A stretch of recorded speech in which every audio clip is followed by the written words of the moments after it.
الحمد لله وحده والصلاة والسلام على من لا نبي بعده وعلى آله وأصحابه أجمعين ومن تبعهم بإحسان إلى يوم الدين আলহামদুলিল্লাহ আমরা এশো উর্দু শিখি এর পঞ্চম অধ্যায়ের আদ-দারসুল খামিস ওয়া আশার অর্থাৎ ১৫তম পাঠ আরম্ভ করব। আপনারা জানেন যে পঞ্চম অধ্যায়ে শব্দ নিয়ে আলোচনা করা হচ্ছে, শব্দ নিয়ে, কেবল শব্দ নিয়ে এখানে বিশ্লেষণ করা হচ্ছে। প্রথমে শব্দের শাব্দিক অর্থ বলা হচ্ছে, তারপরে শব্দের পারিভাষিক অর্থ বলা হচ্ছে। শাব্দিক আর পারিভাষিক অর্থ বলবার পরে এই শব্দটি কিভাবে ব্যবহৃত হয়, বিশেষ করে কঠিন কঠিন শব্দগুলি যেগুলি আমাদের বুঝে আসে না, এই শব্দগুলি কিভাবে ব্যবহৃত হয় তা মেসাল দিয়ে, উদাহরণ দিয়ে আপনাদেরকে বুঝিয়ে দেওয়া হচ্ছে। তো আমরা শুরু করি। বিসমিল্লাহির রহমানির রহিম। আদ-দারসুল খামিস ওয়া আশার, ১৫তম পাঠ।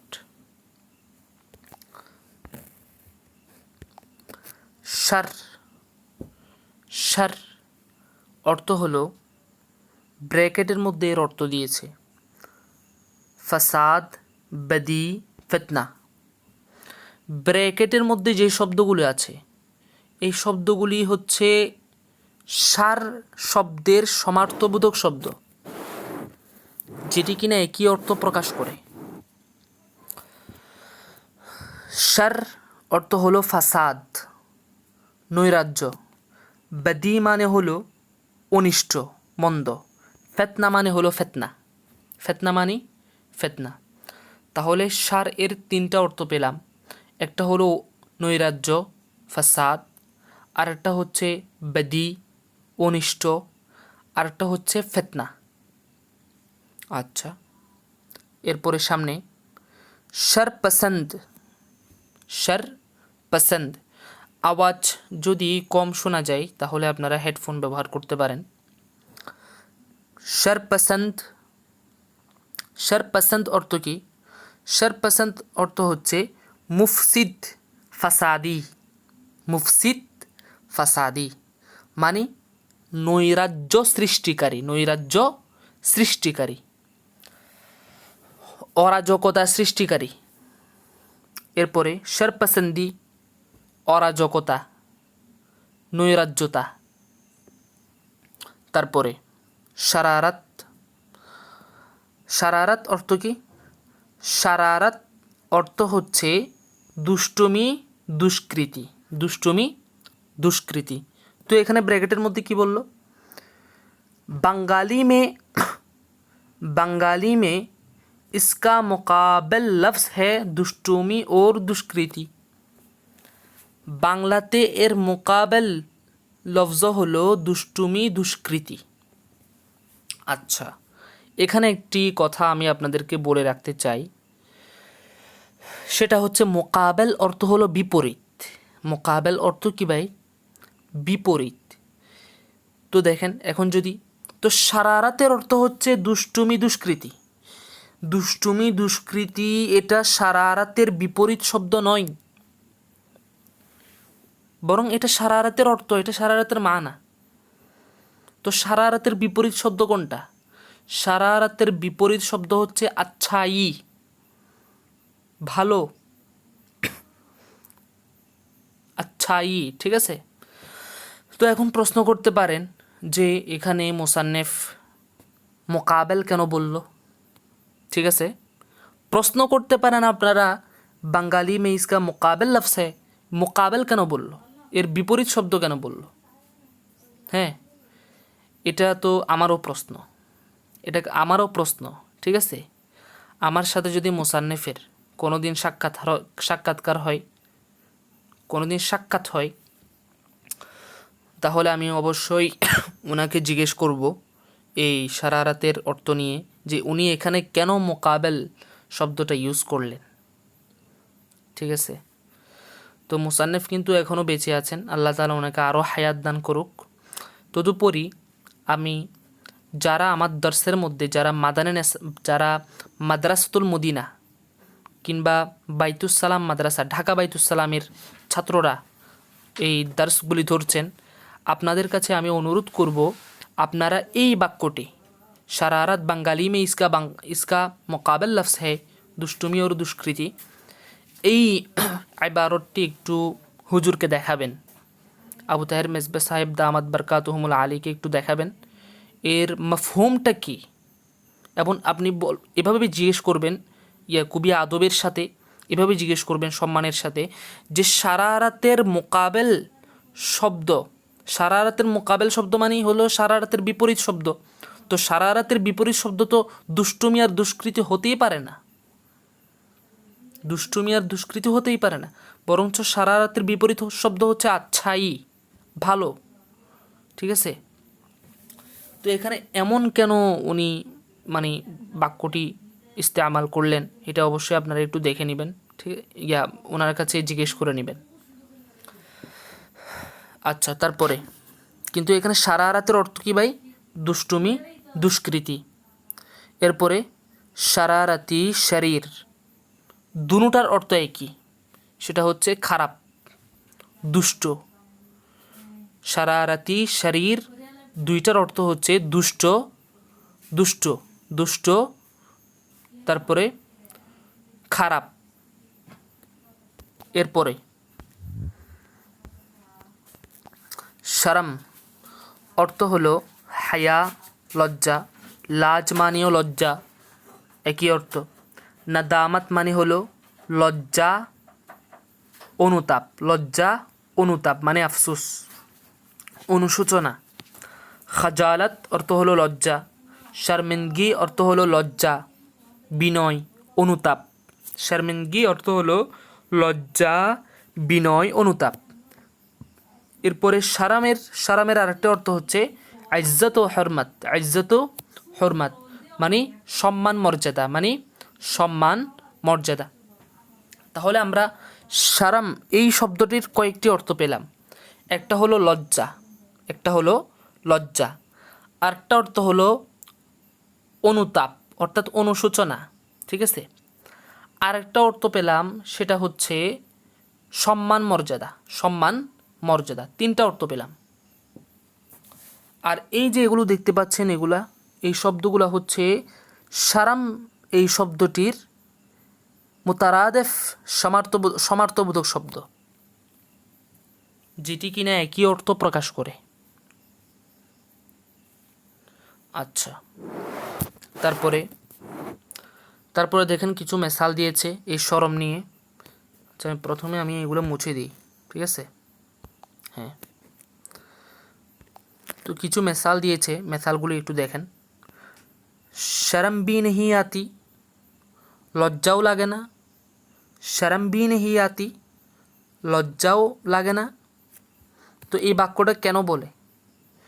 শরম শরম দিলানে, শরম দিলানে, দিলানে দিলানে বলবেন, শরম দিলানে কে লিয়ে कहते हैं, শরম দেবার জন্যে, শরম দেওয়ার জন্যে বলা হয় বাক্যটি। यानी অর্থাৎ শরম ভি নেহি আতি এর অর্থ হচ্ছে শরম আনি চাহিয়ে, শরম লজ্জা হওয়া চাই, লজ্জা হওয়া চাই। আচ্ছা, শরমসার, শরমসার অর্থ হলো শর্মিন্দা, আর শর্মিন্দা অর্থ কি? লজ্জাশীল। তাহলে শরমসার আর শর্মিন্দা অর্থ হলো লজ্জাশীল। শরমসার হোনা, শরমসার করনা, শরমসার হোনা মানে লজ্জিত হওয়া, শরমসার করনা মানে হলো লজ্জিত করা। তো শরমসার হোনা এটা হলো মাজদারে লাজেমা, আর শরমসার করনা এটা হলো মাজদারে মুতাআদ্দি। শরমসারি অর্থ হলো শর্মিন্দগি, শর্মিন্দগি অর্থ কি? লজ্জা, বিনয়, অনুতাপ। শর্মিন্দগি অর্থ হলো লজ্জা, বিনয়, অনুতাপ। তাহলে শরমসারি আর শর্মিন্দগি অর্থ একই, সেটা হচ্ছে লজ্জা, বিনয়, অনুতাপ। তো মিসালটা দেখেন, শরম সে উসকি আঁখি ঝুঁক গই, শরম সে মানে শরমে, উসকি আঁখি তার চক্ষুদ্বয়, ঝুঁক গই ঝুঁকে গিয়েছে, ঝুঁকে পড়েছে। শরম সে, শরমে, লজ্জায়, আঁখেं ঝুঁকা দে, শরমে লজ্জায় চক্ষুদ্বয় নিচে নামিয়ে দিয়েছে বা ঝুঁকে গিয়েছে।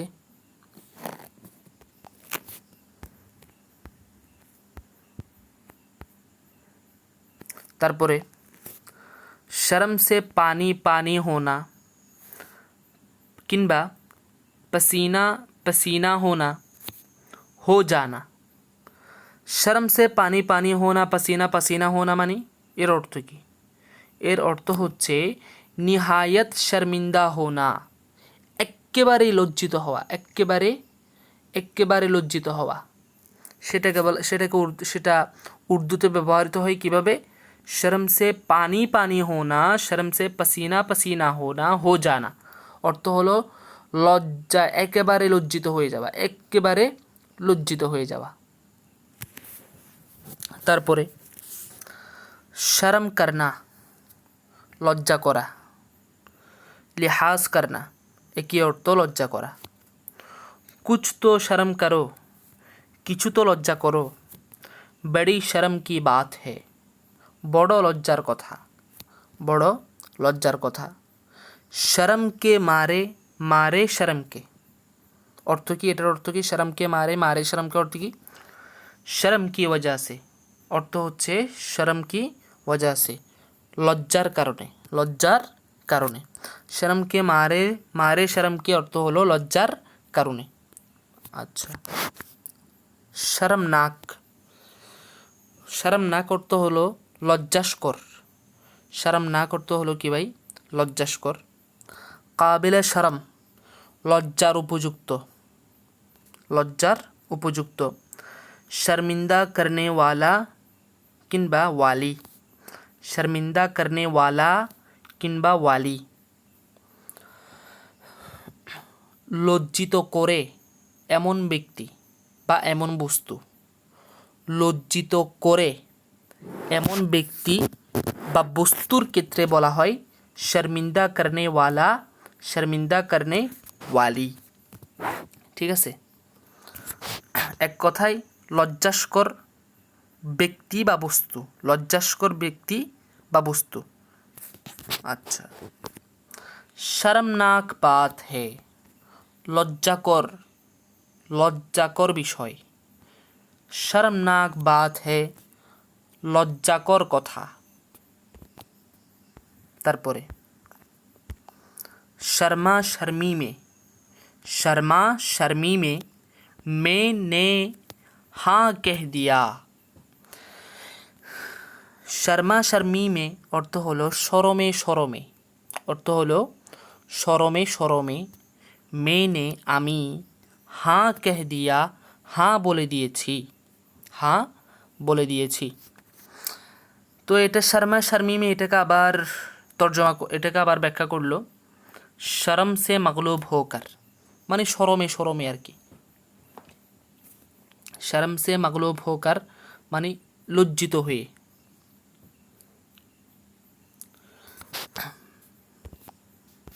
তারপরে শর্মানা অর্থ হলো লজ্জিত হওয়া। শর্মিন্দা মানে লজ্জিত, শর্মিন্দগি এগুলো আবার গিয়েছে।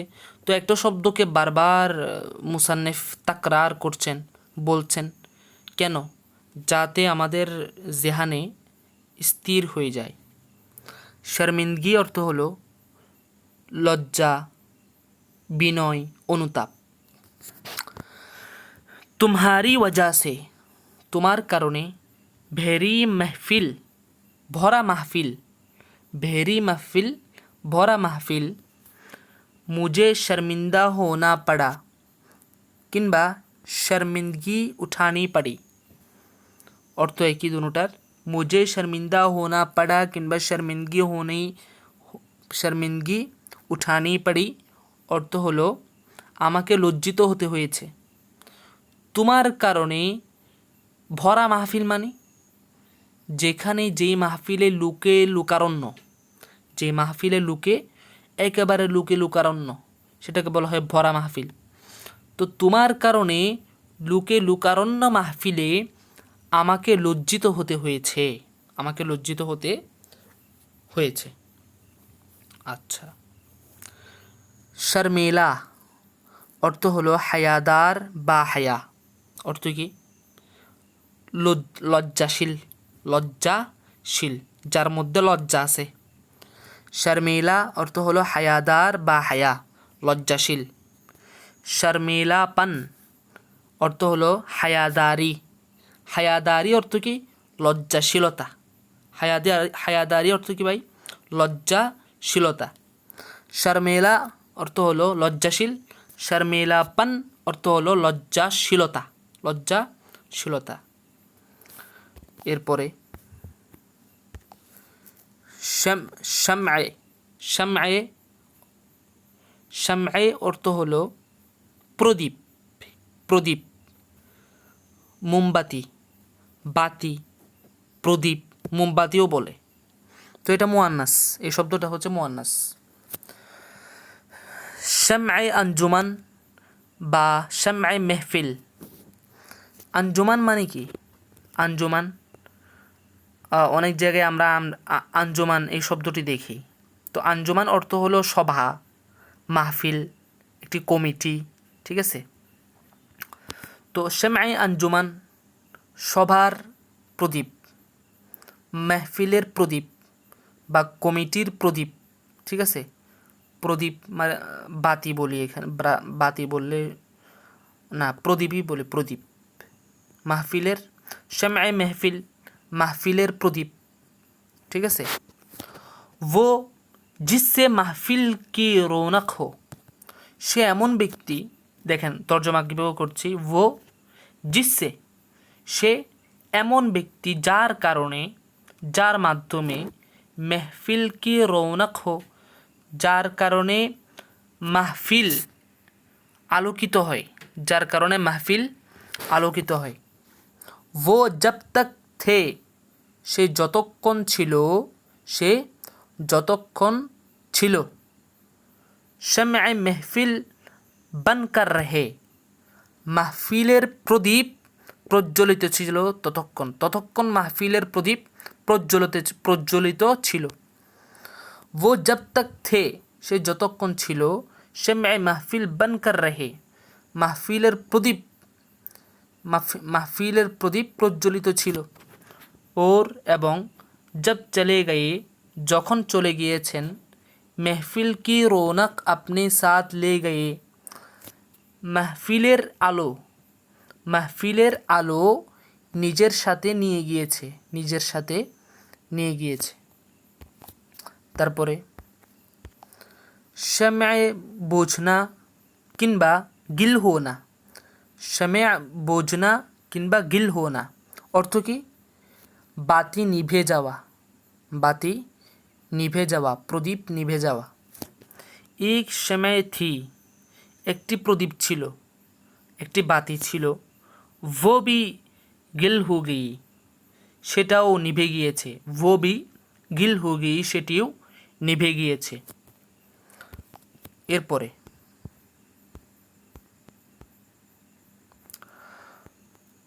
আদ-দারসু সাদিসু আশার, ষোড়শতম পাঠ, পঞ্চম অধ্যায়ের ষোড়শতম পাঠ। বিসমিল্লাহির রহমানির রহিম। সাফ, সাফ কয়েকটি অর্থ দিয়েছে। সাফ অর্থ দেখেন, জিস পর মাইল না হো, যার মধ্যে মরিচা নেই। কুই দাগ না হো, তো জিস পর মাইল না হো সেটাকে বলা হয় কি? সাফ। কুই দাগ না হো, কোনো দাগ নেই, কুই দাগ না হো এটাকে কি বলে? সাফ। দুরুস্ত মানে হলো সঠিক, তো দুরুস্ত মানে কি? দুরুস্ত, এটা সাফ। ঠিক মানে ঠিক, ঠিক আছে, সাফ। ইয়াকিনি মানে বিশ্বস্ত। কাতঈ মানে হলো অকাট্য। তো এই সবগুলা হলো সফের অর্থ। তাহলে আমরা সফের কি কি অর্থ পেলাম? সফের একটা হলো যেখানে কোনো মরিচিকা নেই, যেখানে কোনো দাগ নেই, আরেকটা হচ্ছে সঠিক, আরেকটা হলো ঠিক, আরেকটা হলো বিশ্বস্ত, আরেকটা হলো অকাট্য। এবার আসেন সফের আমরা উদাহরণের মাধ্যমে সফটা কিভাবে ব্যবহৃত হয় সেটি দেখে নিই। সফ বাত, পরিষ্কার কথা। সাফ জবাব, পরিষ্কার উত্তর। পরিষ্কার উত্তর মানে এমন উত্তর যেখানে কোনো কি নেই, কুই দাগ নেই, যেখানে কোনো দাগ নেই, মানে সঠিক উত্তর। সাফ জবাব মানে সঠিক উত্তর। সাফ ঝুট, সাফ ঝুট মানে মানে সাফ ঝুট অর্থ হলো ইয়াকিনি ঝুট। সাফ ঝুট অর্থ হলো ইয়াকিনি ঝুট, যেটা কিনা একেবারেই মিথ্যা, একেবারেই মিথ্যা, জ্বলন্ত মিথ্যা।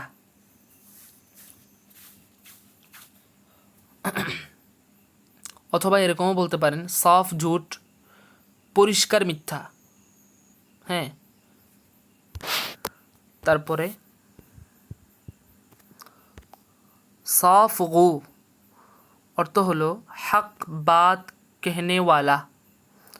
হক বাত कहने वाला, হক কথা যে বলে, হক কথা যে বলে তাকে বলা হয় সাফ গু। সাফ গুই অর্থ হলো অস্পষ্ট দূরকারী, মুবাহাম দূরকারী। সাফ গুই অর্থ কি? অস্পষ্ট দূরকারী, অর্থাৎ যে কোনো কিছু স্পষ্ট করে দেয় তাকে বলা হয় সাফ গুই। আর সাফ গু অর্থ হলো হক বাত कहने वाला, হক কথা, সত্য কথা যে বলে। আচ্ছা,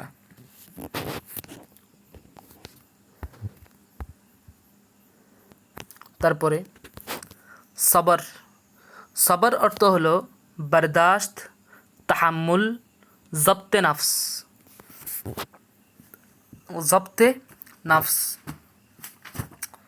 তো বরদাস্ত মানে হলো তো সহ্য, সেটা আমরা বরদাস্ত অনেক জায়গায় গিয়েছে। সবর অর্থ হলো বরদাস্ত মানে সহ্য। তাহাম্মুল অর্থও সহ্য, তাহাম্মুল অর্থও কি? সহ্য করা, ধৈর্য, সহ্য, ধৈর্য। তো জব্তে নফস অর্থ কি? জব্তে নফস অর্থ কি? জব্তে নফস অর্থ হলো, দেখেন খেয়াল করেন, नफसानी ख्वाहिशात को काबू में रखना। नफसानी ख्वाहिशात को काबू में रखना, অর্থাৎ নফসের ইচ্ছাকে সাধ্যে রাখা। অর্থাৎ নফসের ইচ্ছা, নফসের খাহিসাত, কুপ্রবৃত্তি যেটাকে বলা হয়, ওটাকে দমিয়ে রাখা, এটাকেই বলা হয় জব্তে নফস। ঠিক আছে, এক কথায় ফরহেজগারি। এক কথায় কি ভাই? ফরহেজগারি। যে নফসকে দমিয়ে রাখে, কুপ্রবৃত্তি থেকে যে নফসকে দমিয়ে রাখে সেটাকেই বলা হয় জব্তে নফস। আচ্ছা, তাহলে সবর অর্থ আমরা পেলাম বরদাস্ত, তাহাম্মুল, জব্তে নফস। এবার আসুন সবর আজমা। সবর আজমা অর্থ কি? इसी मुसीबत जो सब्र के लिए आजमाइश बन जाए। इसी मुसीबत এমন বিপদ,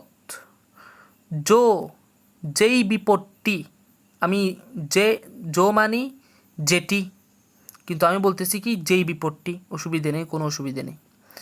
ऐसी मुसीबत जो এমন বিপদ যেটি সবর কে লিয়ে আজমাইশ বন যায়, ধৈর্যের জন্যে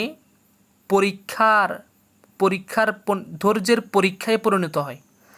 সবর কে লিয়ে আজমাইশ, ধৈর্যের পরীক্ষায় পরিণত হয়, সেটাকে বলা হয় সবর আজমা।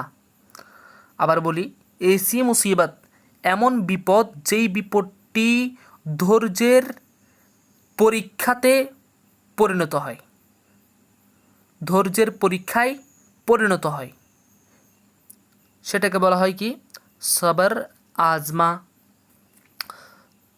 এরপরে এগুলো মুছে দিই। সবরে জামিল, সবরে জামিল অর্থ হলো বেহতরিন সবর, উত্তম ধৈর্য। वो সবর ওই ধৈর্য জিস পর সওয়াব মিলে, যার মধ্যে সওয়াব পাওয়া যায়, যেখানে সওয়াব প্রতিদান পাওয়া যায়। সাফাই, সাফাই অর্থ হলো ঝাঁট পুছা, ঝাঁট পুঁছ, ঝাঁট পুঁছ, ঝাঁট পুঁছ অর্থ হলো পরিচ্ছন্নতা। পাকিজগি, পাকিজগি অর্থ হলো পরিচ্ছন্নতা। তাহলে সাফাই অর্থ হলো কি পরিচ্ছন্নতা। এরপরে সাফাই আরেকটা অর্থ হচ্ছে সচ্চাই, সত্যবাদিতা। আরেকটা হলো বেজুর্মি, নিরপরাধ। আরেকটা অর্থ হলো বারাআত, অর্থ হলো মুক্ত, পরিত্রাণ। তাহলে সাফাইয়ের অর্থ আমরা কয়েকটা পেলাম। একটা অর্থ হচ্ছে ঝাড় পোঁছ, পাকিজগি, সচ্চাই, বেজুর্মি, বারাআত। ঠিক আছে। এরপরে घर की कमरा की सफाई, घर की किंबा कमरे की सफाई, ঘরের কিংবা কামরার সাফাই পরিচ্ছন্নতা, ঘরের কিংবা কামরার পরিচ্ছন্নতা। দিল কি সাফাই, অন্তরের পরিচ্ছন্নতা। মুআমেলে কি সাফাই, মুআমেলার পরিচ্ছন্নতা। उसने बड़ी सफाई से माल उठा लिया, उसने बड़ी सफाई से, उसने मानी সে, बड़ी सफाई से मानी এখানে বড় পরিচ্ছন্নতার সাথে এমন করলে অর্থ হবে না। এখানে বলতে হবে বড় কৌশলে, বড় কৌশলে মাল উঠা লিয়া, সম্পদ ছিনিয়ে নিয়েছে, সম্পদ ছিনিয়ে নিয়েছে। उसने से बड़ी सफाई से বড় কৌশলে মাল উঠা লিয়া, সম্পদ ছিনিয়ে নিয়েছে। বড়ি চাল কি সাথ অর্থ হলো, দেখেন এটার অর্থ হচ্ছে বড়ি সাফাই সে মানি বড়ি চাল কি সাথ, বড় কৌশলে। চালে বলো, চালে বললেও হয়, বড় কৌশলে বললে ভালো হয়। मैं अपनी सफाई में कुछ कहना चाहता हूँ, আমি নিজ পরিচ্ছন্নতার ব্যাপারে। মে আপনি সাফাই মে মানে, মে মানে আমি, আপনি সাফাই মে মানে নিজ পরিচ্ছন্নতার ব্যাপারে। কুছ कहना चाहता हूँ, कुछ कहना चाहता हूँ কিছু বলতে চাই। সাফাই পেশ করনা, পরিচ্ছন্নতা উপস্থাপন করা। তারপরে সফহা, সফহা মানে হলো ওয়ারক কি ইক জানেব, ওয়ারক মানে হলো পাতা, পৃষ্ঠা, পৃষ্ঠার একটা প্রান্ত, একটা পার্শ্ব, পৃষ্ঠার একটি, পৃষ্ঠার এক পার্শ্ব, এটাকে বলা হয় সফহা। সফহে, সফহে হাস্তি, সফহে হাস্তি অর্থ হলো রুয়ে জমিন, দুনিয়া, জিন্দগি ওর वजूद। দেখেন সফহে হাস্তি মানে হলো রুয়ে জমিন।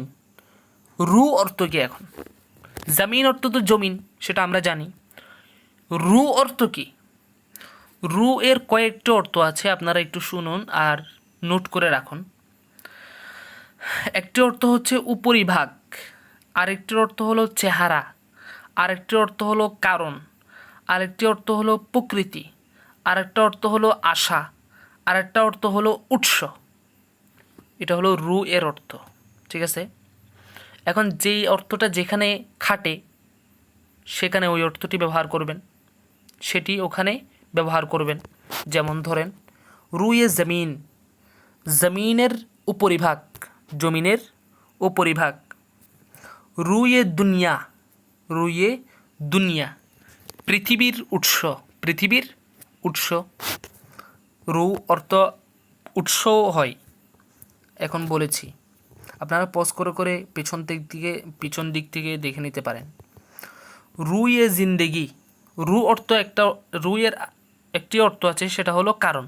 তাহলে আমরা বলতে পারি রুয়ে জিন্দেগি, জীবনের কারণ, জীবনের কারণ। আরেকটা রুয়ের অর্থ আছে, সেটি হচ্ছে আশা, আশা।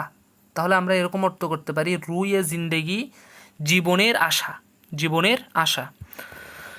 তো আপনি আমাকে প্রশ্ন করতে পারেন, ভাই রুইয়ে জিন্দেগি, হ্যাঁ কখন রুইয়ে জিন্দেগি, একটা জায়গায় যদি রুইয়ে জিন্দেগি আসে তো সেটার অর্থ কি আমরা জীবনের আশা করব নাকি জীবনের কারণ করব? তখন আমরা কোন অর্থটা করব? তখন আমার পরামর্শ হচ্ছে বাক্যের পূর্বাপর অবস্থা আপনি দেখবেন, বাক্যের পূর্বাপর হালত কি, বাক্যের পূর্বাপর অবস্থা দেখে আপনি রুইয়ে জিন্দেগি এর অর্থটা তুলবেন। বাক্যের পূর্বাপর অবস্থা দেখে আপনি রুইয়ে জিন্দেগি, রুইয়ে জমিন, রুইয়ে দুনিয়া এর অর্থগুলি আপনি তুলবেন। যদি বাক্যের পূর্বাপর অবস্থায় যদি আপনি রুইয়ে জমিন, রুইয়ে জিন্দেগির অর্থ এমন হয় জীবনের কারণ, তাহলে জীবনের কারণ অর্থটি আপনি বেছে নেবেন, গ্রহণ করবেন। বাক্যের পূর্বাপর অবস্থা দেখে যদি রুইয়ে জিন্দেগির অর্থ জীবনের আশা হয় তাহলে জীবনের আশা আপনি এই অর্থটি আপনি গ্রহণ করবেন, ঠিক আছে। সেটি আপনাকে বাক্যের পূর্বাপর অবস্থা দেখে অর্থটি আপনাকে তুলে নিতে হবে, আপনাকে বেছে নিতে হবে। রুইয়ে জিন্দেগি, জীবনের আশা। এরপরে হচ্ছে রুইয়ে ভুজুদ। আমরা জানি রু অর্থ হলো, রুয়ের একটা অর্থ আছে কারণ, তো রুইয়ে ভুজুদ অস্তিত্বের কারণ, রুইয়ে ভুজুদ অস্তিত্বের কারণ। আচ্ছা, তারপরে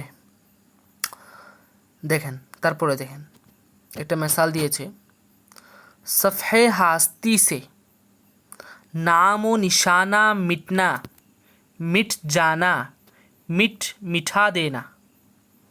সফহে হাস্তি সে মানে এখানে কি অর্থ করবেন?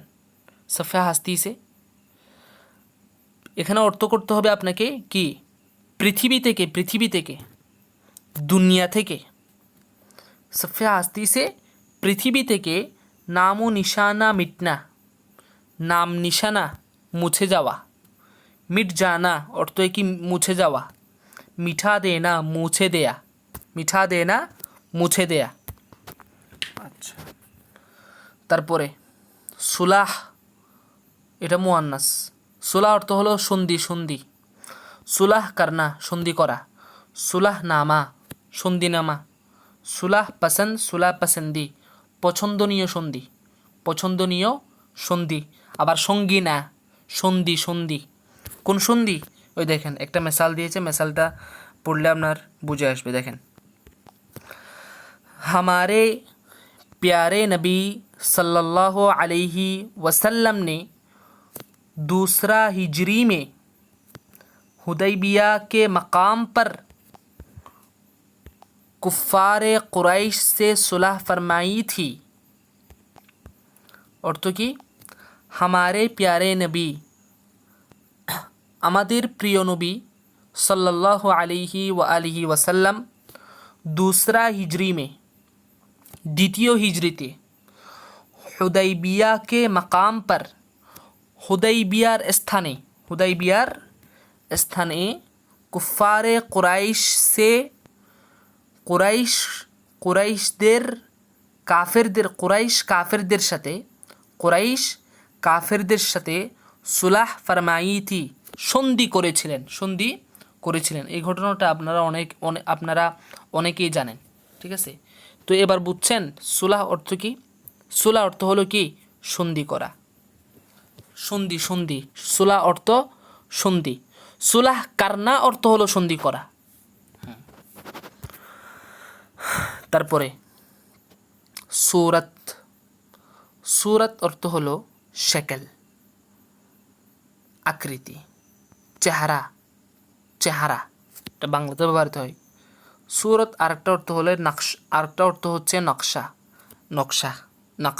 নকশা। তসবির আকৃতি, ছবি, পিকচার। তদবির আরেকটা অর্থ কি? ভাই তাদবীর, তাদবীর অর্থ হলো কৌশল, হিলা, ভেষ। মানে আমরা বলি না সে ভেষ ধরে এসছে, সে ভেষ ধরে এসছে, ওই ভেষ ভেষ। তাহলে সুরত অর্থ হলো তদবীর, আর তদবীর অর্থ হলো ভেষ, হিলা, চাল, কৌশল। ঠিক আছে। এবার সুরতের আরেকটা অর্থ হলো, সুরতের আরেকটা অর্থ হলো উপায়ে। উপায়ে অর্থ হলো উপায়, উপায়, পদ্ধতি, প্ল্যান, প্ল্যান। বলে না আমরা একটা প্ল্যান করতেছি অমুক জায়গায় যাবার, ঠিক আছে, ওই প্ল্যান। তাহলে সুরের তোর আমরা কয়েকটি অর্থ পেলাম, সেটা হচ্ছে শেকেল, হ্যাঁ, আকৃতি, চেহারা মানে চেহারা, নকশা মানে হলো নকশা, তসবির মানে হলো আকৃতি, ছবি, পিকচার। তদবীর, সুরতের আরেকটা অর্থ হলো তদবীর। তো তদবীর অর্থ, তদবীরের কয়েকটা অর্থ আছে, সেটা হচ্ছে বেশভূষা, কৌশল, ছাল, ঠিক আছে। আরেকটা অর্থ হলো উপায়ে মানে হলো উপায়, পদ্ধতি, প্ল্যান। তারপরে সুরতে হাল, সুরতে হাল, সুরতে হাল অর্থ কি? হাল মানে হলো অবস্থা, তো সুরত মানে আকৃতি, তো আপনি অবস্থার আকৃতি, এরকম তর্জমা তুললে হবে? হবে না। তো কীভাবে তর্জমা তুলতে হবে? সুরতে হাল মানে হলো বাহ্যিক অবস্থা, বাহ্যিক অবস্থা। সুরতের অর্থ এখানে বাহ্যিক করেন, বাহ্যিক। হালের অর্থ করেন অবস্থা, তাহলে বাহ্যিক অবস্থা। হালাত অর্থ হলো পরিস্থিতি। অর্থ কি ভাই? পরিস্থিতি। হালাত কা নকশা, পরিস্থিতির ধারা, অবস্থার ধারা। তারপরে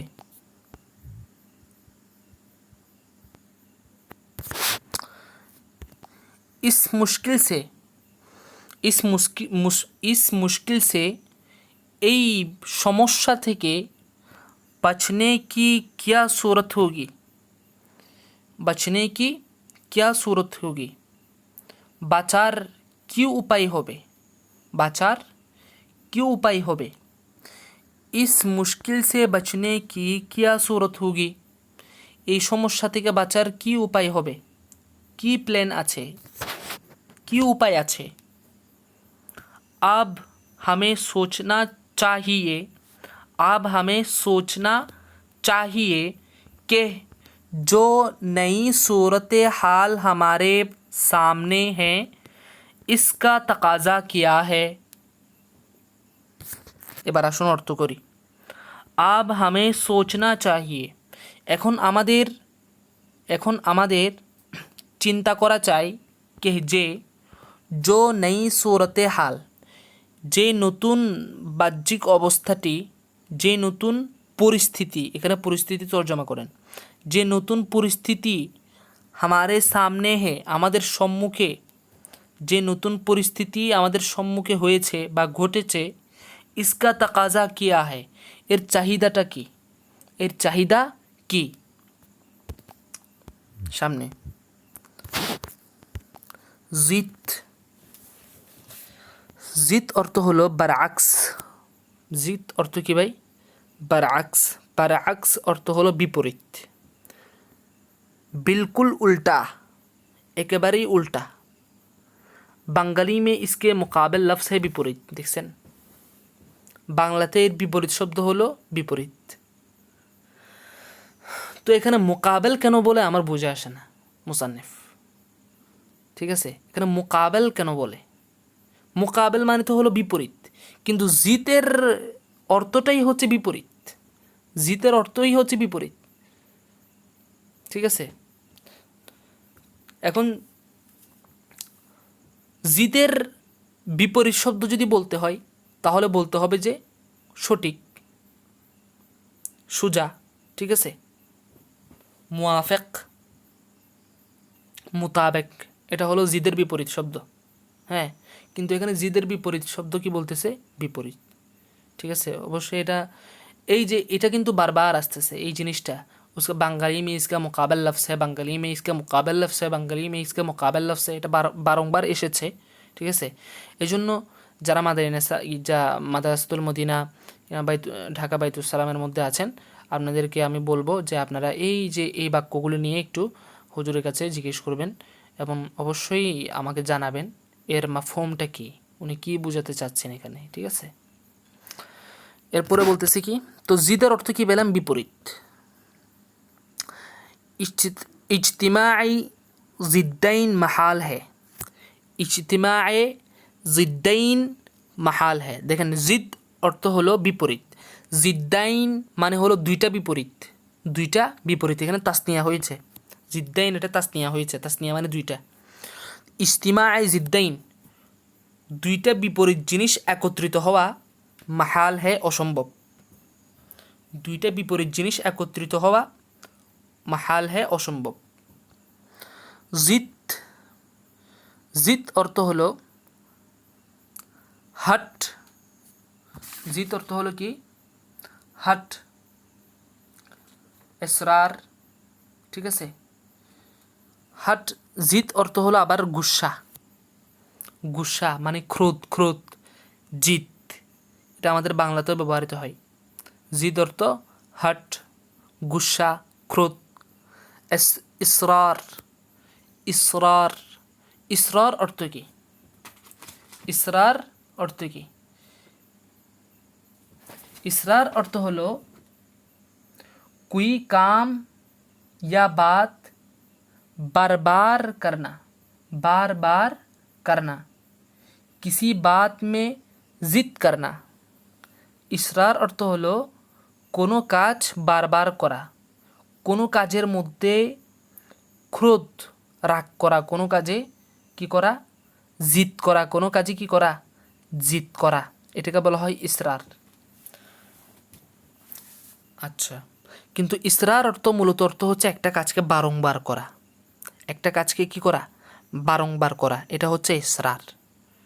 তো এখন আপনি প্রশ্ন করতে পারেন, ভাই জিদের মুতারাদিফ শব্দ, সামর্থ্যবোধক শব্দ ইসরার আনা হলো কেন?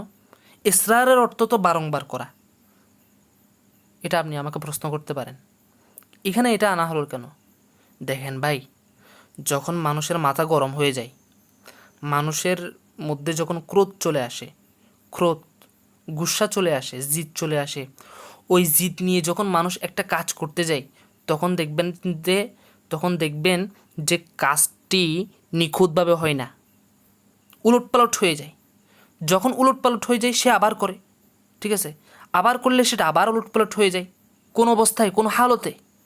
ওই জিদের হালতে, ওই গুসার হালতে, ওই ক্রোধের হালতে, ক্রোধের অবস্থায় ওই কাজটা করলে দেখবেন যে ওটা উলটপালট হয়ে যায়, আবার করে আবার উলটপালট হয়, আবার করে আবার উলটপালট হয়, মানে ঠিকভাবে নিখুঁতভাবে হয় না।